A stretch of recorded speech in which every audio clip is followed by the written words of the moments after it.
Indonesia is one country that is still experiencing a high incidence of bullying. Various methods of handling have been created in the effort to deal with victims of bullying. Development of technologies in the era of the Industrial Revolution 4.0 made the various handling methods more varied. So, what is the right method to current Industrial Revolution era? Assalamualaikum warahmatullahi wabarakatuh. Salam sejahtera. Om Swastiastu, Namo Buddhaya, Salam Kebajikan. Dear all the jurists, as well as the ISPO organizing committee in 2021, we would like to introduce our team. My name is Kholilah Desi, And I am Wiyanti. We are from Manila, Madrasah Aliyah Negeri 1 Lamongan. And here we would like to present our work entitled Design of COUNSELROOM Application Prototype, Educative Online Counseling Service for Bullying Victims. Various kinds of bullying cases in Indonesia are now increasingly being reported, and the most severe that caused his finger to be amputated. There are also cases of bullying that are quite common, namely cyberbullying. The Indonesian Child Protection Commission noted that in a period of 9 years, from 2011 until 2019, there were around 37,000 complaints of violence against children. In addition, the result of Indonesian poll research in collaboration with Indonesian internet service providers state that around 49% of netizens have been the target of bullying on social media. The impact of bullying itself is very dangerous. If left unchecked, bullying victims can experience physical and psychological problems. Therefore, we have the initiative to design a prototype of the COUNSELROOM application, an educational online counseling service for victims of bullying. It is hoped that this application will be able to provide a place for victims of bullying to be able to consult directly with counselors or psychologists. The purpose of the study was to determine how the COUNSELROOM application was made and to determine the effectiveness of the COUNSELROOM application for victims of bullying. The benefits of this application, namely, that it can be an alternative online counseling and also a provider of the new jobs for psychologists in Indonesia. The design of this application prototype uses the waterfall system development methods, starting from the analysis, design, code or development, test and maintenance stage. Need analysis includes the job of determining the needs or conditions that must be met in a new product. The needs analysis of this study includes both functional and non-functional aspects of the COUNSELROOM application. The functional aspects of this application are the system capable of displaying the main menu and application features, serving registration, receiving response, and being able to receive and send reports to administrators. The next stage is data collection by distributing questionnaires or survey sheets. From the survey, 56 respondents were obtained. As many as 57.1% of respondents indicated being exposed to bullying.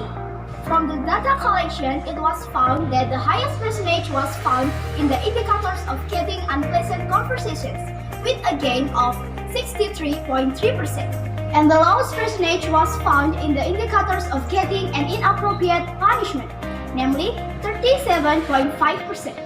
Although it's not too large, we must pay attention to the problem in the scope of bullying and handle it intensively.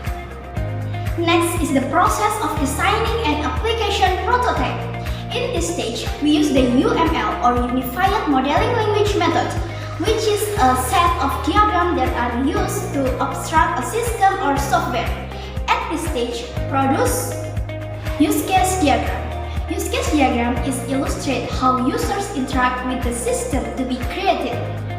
Next, activity diagram. Activity diagrams can be used to explain the process flow of the system being built. And the next is application mockup design. The process of making a mock-up of the COUNSELROOM application uses the CorelDRAW X7 application. The following is a mock-up of the COUNSELROOM application. The process of implementation of COUNSELROOM application using Kholilah creator. The first determine the layout along with user interface of the COUNSELROOM application. After that, enter the coding stage. Code coding is done by compiling code in the form of a puzzle that contains certain commands. After that, checking or testing and repair is carried out. If the application being tested has an error. The next stage is testing the application to users to find out directly about the effectiveness of the COUNSELROOM application. Testing is done by using a questionnaire or a survey system. From the result of the percentage survey as follows: in terms of application effectiveness, it was obtained a percentage of 81.42%, in terms of application functional of 78.1%, and in terms of application aesthetic of 76.33%. From the result of this test, it can be concluded that the application shows very good criteria. So, that this application is categorized as effectiveness for use by users, especially for handling victims of bullying. The conclusion of this study is that COUNSELROOM is an application created with the waterfall system development method and in the design processing using UML or Unified Modeling Language method and implemented with Kholilah creator. The test result to users, which include the effectiveness, functionality, and aesthetic of the application, show a good enough response from potential users to be developed further. And for suggestion, we hope this application can be studied in more depth related to the development of the COUNSELROOM application, can get cooperation for many parties, especially from the psychologists or counselors who will handle the counselings. We really hope that in this study, we hope that the COUNSELROOM application can be the best counseling service application in the effort to deal with victims of bullying in Indonesia. That's all our team presentation. Thank you very much for your nice attention. This is our innovation for better future. COUNSELROOM, find your best counseling service and experience here. Wassalamualaikum warahmatullahi wabarakatuh.